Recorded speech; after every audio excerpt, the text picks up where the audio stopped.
Welcome to the Aptitude channel. Today we will discuss about JPSC previous year question paper.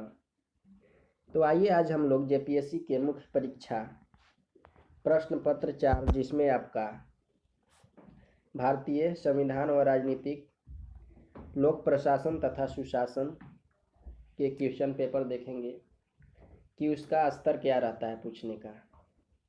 ठीक है, तो अभी तक आप इस चैनल को सब्सक्राइब नहीं किए हैं तो सब्सक्राइब कर लीजिए और बेल आइकन को भी प्रेस कर लीजिए ताकि मैं अगला वीडियो डालूं तो आपको मिस ना हो सके। तो आइए हम लोग देखते हैं क्या है इसमें। तो चलिए शुरू से हम लोग शुरू करते हैं। ठीक है, जिसमें आपका पूर्णांक रहेगा 200 का, समय आपका 3 घंटे का रहेगा। ठीक है, तो इसका निर्देश दिया गया है। तो आइए हम लोग देखते हैं इसका निर्देश क्या है। जिसमें आपका है प्रश्न पत्र 2 खंडों में विभक्त हैं। परीक्षार्थी को प्रत्येक खंड से एक अनिवार्य और 2 वैकल्पिक प्रश्नों का उत्तर देना है। ठीक है, प्रत्येक खंड के अनिवार्य प्रश्न में 10 वस्तुनिष्ठ प्रश्न होंगे, जिसमें प्रत्येक वस्तुनिष्ठ प्रश्न के 2 अंक है, यानी 10 दूना 20 नंबर का रहेगा। इसके अतिरिक्त प्रत्येक खंड से 4 वैकल्पिक प्रश्नों में से प्रत्येक खंड से किन्हीं 2 का उत्तर दें, जिनमें प्रत्येक प्रश्न 40 अंक का है। वैकल्पिक प्रश्नों का उत्तर वर्णनात्मक रूप में लिखें, जो कि आपका 40 नंबर के रहेगा, 80 नंबर के, और ये वस्तुनिष्ठ आपका रहेगा 20 नंबर के, यानी 100 नंबर के। ठीक है, फिर उसके बाद हम लोग आते हैं, तब आते हैं खंड अ में। ठीक है, तो खंड में अ में आपका पूछा गया है, जो कि आपका 10 क्वेश्चन रहेगा और 2 नंबर का रहेगा, यानी 20 नंबर के रहेगा। तो निम्नांकित में से कौन सा 42वें संविधान संशोधन के माध्यम से भारत के संविधान की प्रस्तावना में जोड़ा गया था? ठीक है, ये पहला क्वेश्चन आपका पूछा था। फिर उसके बाद हम लोग देखते हैं दूसरा क्वेश्चन किस टाइप का था। दूसरा में आपका है मूल कर्तव्य भारत के संविधान के निम्नांकित में से किस भाग में दिए गए हैं? ठीक है, उसके बाद हम लोग देखते हैं तीसरा में आपका है निम्नांकित पर विचार कीजिए और भारतीय संसद के सही गठन को चिन्हित कीजिए। फिर उसके बाद हम लोग देखते हैं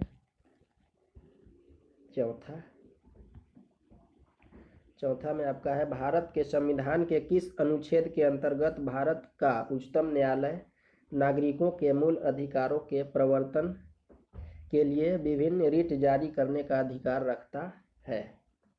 ये आपका चौथा है। फिर उसके बाद हम लोग देखते हैं पांचवा में आपका है भारत की प्रथम लोकसभा के पहले अध्यक्ष कौन थे? ठीक है, उसके बाद हम लोग देखते हैं छठा में है एक विधेयक को वित्त विधेयक माना जाता है अनुच्छेद 110 के अनुसार यदि इसमें संबंधित प्रावधान शामिल हैं। ठीक है, उसके बाद हम लोग देखते हैं 7वां क्या है। 7वां में आपका है भारत में राजनीतिक दलों को निम्नांकित में से किसके द्वारा पंजीकृत और मान्यता प्रदान की जाती है? फिर उसके बाद हम लोग देखते हैं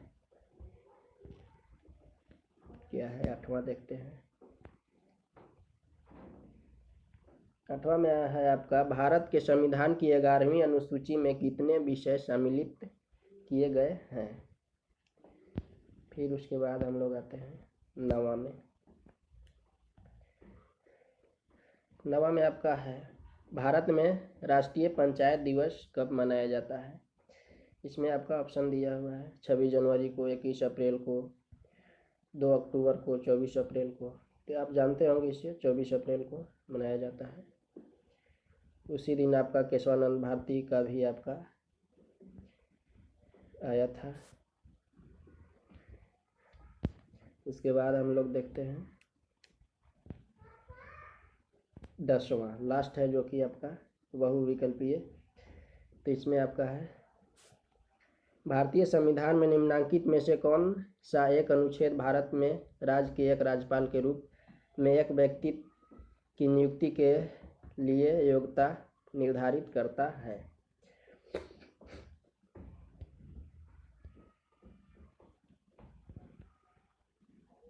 ये आपका था 10वां। फिर आपको आएगा, इसमें आपको लिखने के लिए है वर्णनात्मक है आपका, जिसमें आपका पहला है भारत में मूल अधिकारों पर अत्यधिक बल दिया जाता है जबकि मूल कर्तव्यों को कम महत्व दिया जाता है। क्या आप सहमत हैं? अपने उत्तर के समर्थन में तर्क दीजिए। इसमें आपका है 4 में से 2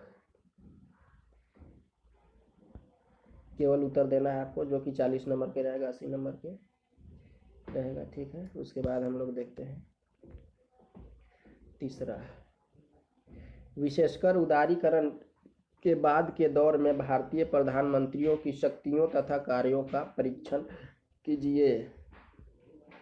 ठीक है, उसके बाद हम लोग देखते हैं चौथा क्या है, 73वें और 74वें संविधान संशोधन ने ग्रामीण और नगरीय स्थानीय संस्थाओं के कार्यकरण में जीवन को अनुप्रेरित कर दिया है। आलोचनात्मक विवेचन कीजिए।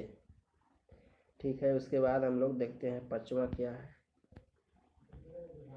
5वां आपका है निम्नांकित पर टिप्पणियां लिखिए। जनहित मुकदमेबाजी की अवधारणा। वह है संविधान में समानता के अधिकारों की गारंटी। ठीक है, उसके बाद हम लोग, ये आपका 5वां था। ठीक, उसके बाद हम लोग आते हैं सेक्शन बी में, जो कि आपका लोक प्रशासन से पूछा गया है। इसमें भी आपका 10 बहुविकल्पीय है, जो कि 2-2 नंबर का रहेगा, 20 नंबर के आपका रहेगा। ठीक है, तो इसमें हम लोग देखते हैं क्या है इसका पूछने का स्तर। तो पहला आपका है पोस्ट कार्ब परिवर्णी शब्द किसने दिया है।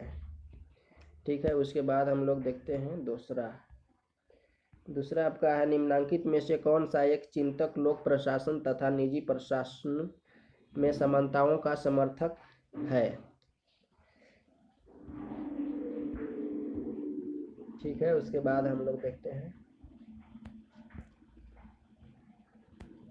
तीसरा में है हमारा, यदि हमारी सभ्यता विफल होती है तो यह मुख्यतः प्रशासन के ध्वस्त होने के कारण होगा। यह कथन दिया गया है। उसके बाद हम लोग देखते हैं चौथा में आपका है रिसर्च एवं एनालिसिस विंग रा निम्नांकित में से किसका भाग है। ठीक है, उसके बाद हम लोग आते हैं 5वां